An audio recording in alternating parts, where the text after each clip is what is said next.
కవితకు సంబంధించి సోమవారం రోజు తీర్పు రిజర్వ్ చేసింది కోర్టు. బెయిల్ వస్తదా రాదా అనేది ఉత్కంఠ ఉంది. దాంతోపాటు మొన్నటిదాకా ఈడీ అధికారులు, ఇప్పుడు సిబిఐ అధికారులు కూడా కవితని తిహార్ జైల్లో ప్రశ్నిస్తున్నారు అన్నట్టుగా తెలుస్తోంది. ఈ వార్తలు ఎంతవరకు నిజం ఉంది? ఎలా దీని గురించి ఏం చెప్తారు? ఈడీ డ్యూటీ అయిపోయింది అంటే డ్యూటీ అవ్వాల, ఈమె చెప్పట్ల, వాళ్ళకి సంబంధించి విచారణ అయ్యింది. ఇంకెంత విచారించినా ఈమె అలాగే కూర్చుంది. సరే చూద్దాం. నెక్స్ట్ సిబిఐ వాళ్ళకు కూడా ఒక పని ఉంటది కదా, వాళ్ళు కూడా తీసుకెళ్లి విచారిస్తారు. అక్కడ కూడా ఈవిడ సమాధానం చెప్పాల్సి ఉంటది. అక్కడ కూడా ఈమె బెబ్బే గిబ్బే అన్నారు అనుకో, వాళ్ళు వదిలేరు, ఇట్లా కక్కిస్తారు, ఖచ్చితంగా కక్కిస్తారు. 100% నిజం ఒప్పుకుంటది. అండ్ ఇప్పుడు జైల్లోనే ఉంటది, బెయిల్కి అప్లై చేసింది. నీ కొడుకుకి పరీక్షలు అని చెప్పావు, ఎవరికి లేడా కొడుకులు, ఎవరికి లేరా పిల్లలు?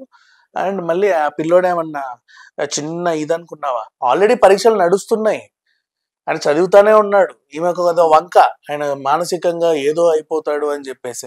కాదు, పిచ్చి పిచ్చి కారణాలన్నీ పెడతారు. వీళ్ళకి మంచి కారణాలు దొరకవా? మంచి రీజన్ ఏమన్నా చెప్పుకోవచ్చు కదా బయటికి రావడానికి. అవి కూడా చెప్పడం అంటే కనీసం ఒక బలమైన కారణం చెప్పుకోవడం కూడా తెలియదు జైలు నుంచి బయటికి రావడానికి. ఇప్పుడు ఆయన ఉన్నాడు, ఫర్ ఎగ్జాంపుల్ కేజ్రీవాల్ ఉన్నాడు, ఆయనకేమో 5 కిలోలు 6 కిలోలు తగ్గాడు, మనిషి కనబడుతున్నాడు, అవునా? ఆరోగ్యం బాగాలేదన్న దీంతో డాక్టర్లు కూడా దొరికించి బయటకు పంపుతారు. నువ్వు కూడా కొంచెం ఏదో ఇట్లా నటించు, నేను ఎవడొద్దు అన్నాడు, అట్లన్నా బయటికి పో. మా అబ్బాయికి మానసిక వేదన, పరీక్షల విషయంలో ఎగ్జామ్కి ఆ ఫోబియా ఉంది, నేను పక్కన లేకపోతే వాడికి అసలు ఏదో అయిపోతాడు. అంటే వెళ్ళి బెంచ్ మీద కూర్చొని కూడా ఆయన పరీక్ష నువ్వే రాయరాదు, ఇంకెందుకు అంత ఫోబియా ఉంటే? ఇవన్నీ కట్టుకథలు. సరే, ఈ కట్టుకథలు చెప్పుకుంటే ఇన్నాళ్ళు నెట్టుకొచ్చింది, బెయిల్కి వస్తుంది. వీళ్ళేమో దర్యాప్తుల మీద దర్యాప్తు, విచారణ మీద విచారణ, కస్టడీ మీద కస్టడీ అడుగుతానే ఉన్నారు. వీళ్ళకి సహకరించట్లా, ఎప్పుడు బయటపడదామా అని చూస్తుంది.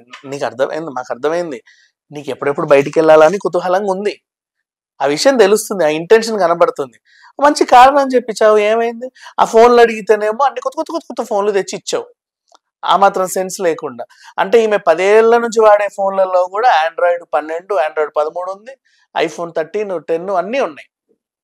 ఎప్పుడో 10 ఏళ్ల క్రితమే, ఆ ప్రపంచానికి తెలియదు. మరి ఇవరికి కొత్తగా వచ్చినాయి, అయ్యో 10 కొని ఇచ్చేసింది, నేను వాడిన ఫోన్లు అని చెప్పేసి.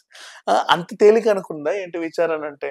ఇప్పుడు సిబిఐ దర్యాప్తులో 100% తేలుతుంది దోషిగా. అండ్ నెక్స్ట్ కేజ్రీవాల్ని ఏమనరేమో, బికాజ్ కేజ్రీవాల్ కకృతి పడ్డాడు అంతే, వీళ్ళ మాయ మాటలు నమ్మి. ఇంకా చెప్పాలంటే నాకు తెలియదు, ఇట్లా కూర్చున్నాను, నువ్వు చేస్తున్నావు హిప్నటైజ్ చేసింది కవిత, అట్లా చేసేసానని కూడా చెప్పొచ్చు కేజ్రీవాల్. కానీ మొత్తం కవితే చేసింది, ఇరుక్కుంటది. అండ్ ఆమెతో పాటు వాళ్ళ నాన్న కూడా జైలుకి వెళ్తారు. ఇంకా వాళ్ళ కుటుంబ సభ్యులు ఇంకెంతమంది ఇన్వాల్వ్ అయి ఉన్నారు దీంట్లో, వాళ్ళు కూడా అందరూ పోతారు. విజ్ఞాన్ గారు, ఢిల్లీ లిక్కర్ కేసు అప్డేట్ ఒకటి అందుతుంది. సిబిఐ విచారణకు అనుమతించడంపై ఎమ్మెల్సీ కవిత అభ్యంతరం వ్యక్తం చేశారన్నారు. రోసెవెన్యూ కోర్టులో కూడా ఆవిడ పిటిషన్ వేశారని అన్నట్టు తెలుస్తుంది. తమకు సిబిఐ దరఖాస్తు కాపీ కూడా ఇవ్వలేదంటున్నారు కవిత తరపు లాయర్లు. విచారణ బుధవారానికి వాయిదా పడింది. ఈడీ కేసులో సోమవారం వెలువడనున్న మధ్యంతర బెయిల్ తీర్పు. మధ్యంతర బెయిల్ వచ్చినా గానీ సిబిఐ అరెస్ట్ చేసే అవకాశం ఉంది. ఎలా చూస్తారు ఇది? ఇప్పుడు ఓల్డ్ సిటీలో ఒక ఉగ్రవాదిని పట్టుకుంటారండి, నాకు ముందు నోటీస్ ఇవ్వలేదు, నేను నా లాయర్కి ఏం చెప్పలేదు, అసలు ఇది చెల్లదు, అరెస్ట్ చెల్లదు, మీరు వెళ్ళిపోండి అంటే ఎలా ఉంటుంది?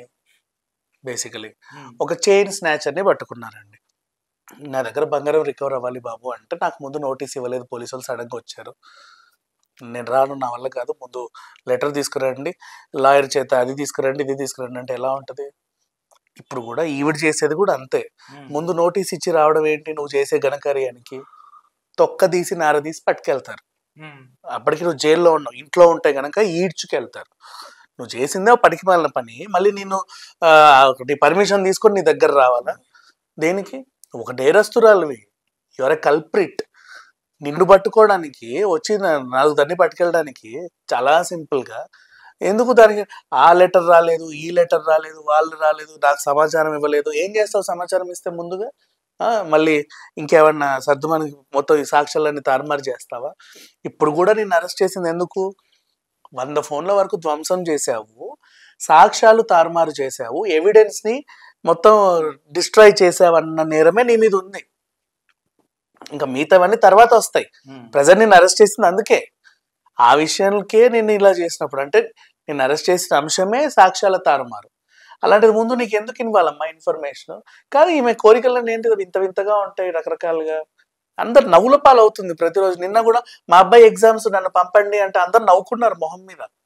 వాళ్ళకి ఎలా నవ్వాలో కూడా అర్థం కాల జనాలకి. కామెడీ చేస్తుంది కవిత. ఏంటి సిబిఐ అంటే ఈడీ అంటే కామెడీ అని నీకేమన్నా? పిచ్చి పిచ్చి ఫోన్లు 10 తీసుకెళ్ళి ఆడ పడేస్తే వాళ్ళే పట్టుకెళ్ళిపోతారు ఢిల్లీకి, నన్ను వదిలేసిపోతారనే అంత ధీమానా? ఏమనుకుంటుంది అసలు? ఆ పక్కన కేజ్రీవాల్ అరెస్ట్ అయి ఉన్నాడు. ఆమెకు తెలుస్తుందా అసలు? తెలుసా తనకి కేజ్రీవాల్ అరెస్ట్ అయ్యాడని? ఆ భయం లేదు. సంజయ్ బయటికి వెళ్ళిపోయారు, ఆ భయం లేదు. అప్రూవల్ గా మారిన వాళ్ళు ఉన్నారు, ఆ భయం లేదు. వాళ్ళ డాడీ అయితే చూడ్డానికి కూడా రావట్లా, ఆ భయం లేదు. ఎక్కడ ఢిల్లీకి ములాఖత్ చేసి నన్ను పట్టుకెళ్తారేమో అని ఆయన రావట్లా. ఇన్ని ఉన్నప్పుడు ఈవిడ ఎందుకంత ఇదిగా మాట్లాడుతుంది? అర్థం ఏంటి? అంటే గట్టిగా అరిస్తే నువ్వు నిజాయితీ పరురాలివి చూడు, అయినా ఎంత కఠినంగా పోరాడుతుందని జనాలు అనుకోవాలా? ఇది ఒక స్ట్రాటజీయా? అంతేగా. నీకెందుకు ఇవ్వాలమ్మా సిబిఐ నోటీసు 4 పట్టుకెళ్ళక?